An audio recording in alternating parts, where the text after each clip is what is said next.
Welcome to Oak and Age. My name is Alan, and on this channel, we talk about whiskey, we talk about rum, we talk about gin, we basically celebrate the distilled spirit. If you've ever caught any of my content before, you'll know that I do whiskey reviews, and occasionally rum reviews, and reviews in general. I deep dive on whiskey.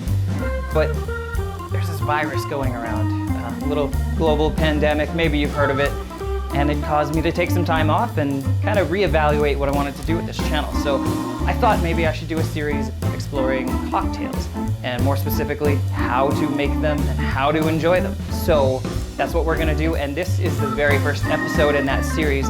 I figured we would kick it off with an American classic, the Manhattan.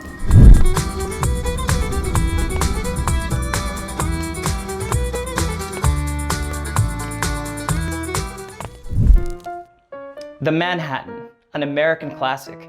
No one's quite sure where this cocktail originated from, probably a bar in New York. There's all kinds of myths and legends surrounding it, but what we do know is that somewhere between 1860 and 1870, that's when the first mentions of this cocktail were found. Obviously, it persists to this day, so it must be really good, right? I mean, it's got a couple things going for it. It's really easy to make, and it tastes delicious. A lot of purists think that your Manhattan should be made with American whiskey, Italian vermouth, and Angostura bitters. Pretty standard formula, right? But a little thing called Prohibition happened. Between 1920 and 1933 in the United States, it was actually illegal to drink alcohol.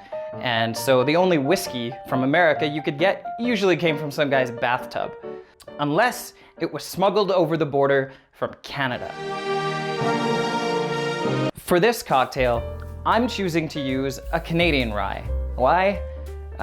Mostly because I already have an open bottle. But also, this bottle of J.P. Weiser's Triple Barrel Rye is something I just talk nonstop about. You can actually see the review I left of it up here if you're so inclined. But this is usually my go-to for any cocktail recipes that require rye as a main ingredient. So that is what we're gonna do today. If you want to substitute with bourbon, you can. You could probably use Scotch. In the past, I have actually used Sonoma County Cherrywood Rye. I'm not gonna do that today just because I haven't opened this bottle, but one day I'm gonna do a review on this, and spoiler alert, it's one of my favorites in the world. Anyway, pretty straightforward formula. It's 2 ounces of whiskey, 1 ounce of vermouth, a couple dashes of bitters, and whatever you want to garnish it with. So I'm gonna start with, what am I doing? Oh, I need a measuring thing. So, shall we begin?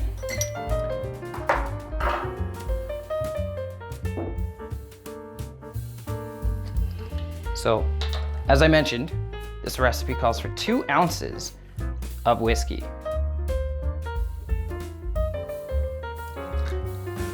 I'm just going to put them right into my mixing glass here.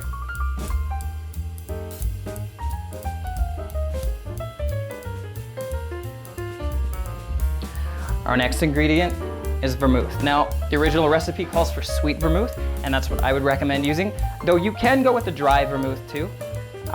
It's entirely up to you for taste, but I'm going to try and be as pure to the original as possible, except for the Canadian whiskey bit. I have to do my part as a patriot.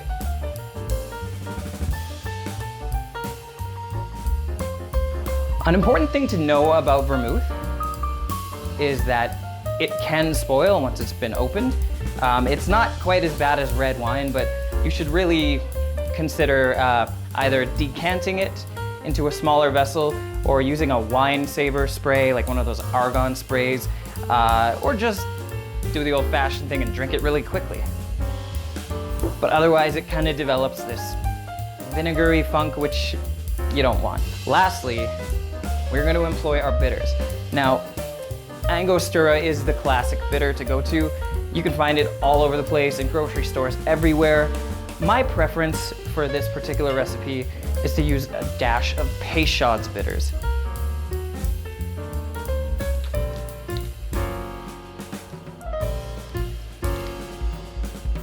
Nice. So once you've put your wet ingredients in there, it's time to add the ice.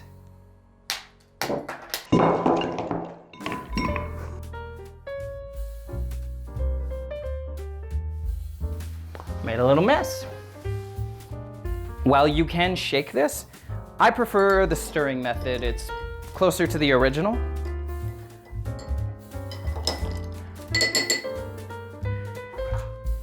And then you want to strain it. I'm going to use a hawthorn strainer.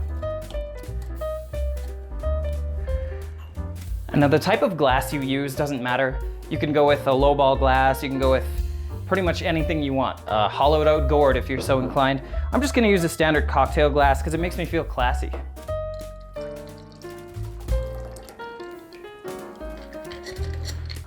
Once you've poured it into your glass, you can garnish it however you please. I'm choosing to use cherries. I'm using these maraschino cherries from the store.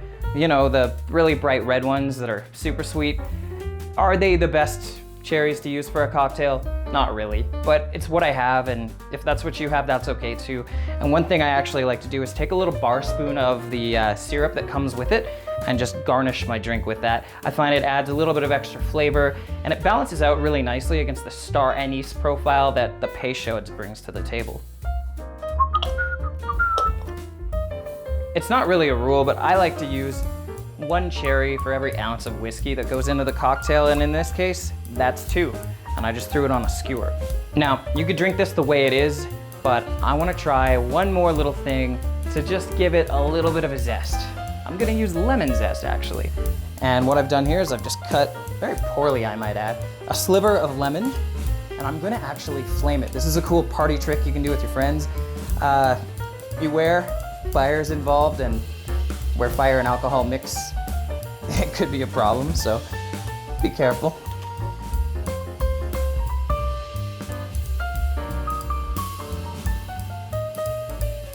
What that does is it kind of caramelizes your lemon zest a little bit, just brings out some smoky flavors.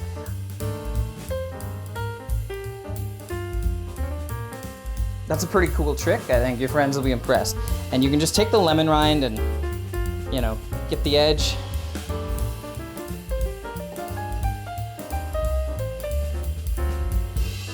Put a little ring around your glass. So that's how you make a Manhattan.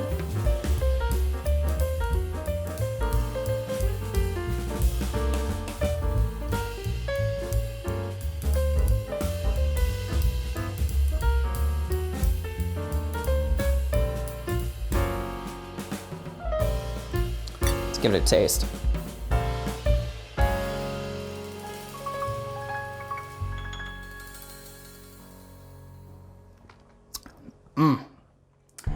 That is good. It's just really nice, refreshing. The rye plays really nicely with the Peychaud's bitters, and that little extra bit of cherry flavor that you get from the simple syrup just blends really well. It's just a really nice drink. It's a pretty manly drink too, I think anyway, but I'm gonna drink it with my pinky out. And so should you, because you're a classy gentleman, right? Anyway, that is it for this episode of Oak and Age. I hope you found it helpful.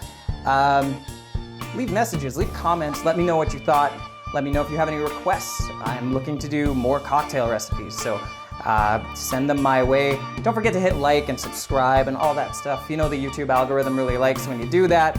I really like when you do that too, because it lets me know that I'm not just wasting my time here in a dark room drinking by myself. That is the Manhattan. I've been Alan. You've been watching Oak and Age. Cheers. Doop, doop, doop, dooby doop, doop, bop, doop, bop, doop, dooby doop, doop, bop, doop, bop, doop, dooby doop. Thanks for watching Oak and Age. Please hit like and subscribe. Cause if you don't, I will hunt you down and I'll gouge out both of your eyes.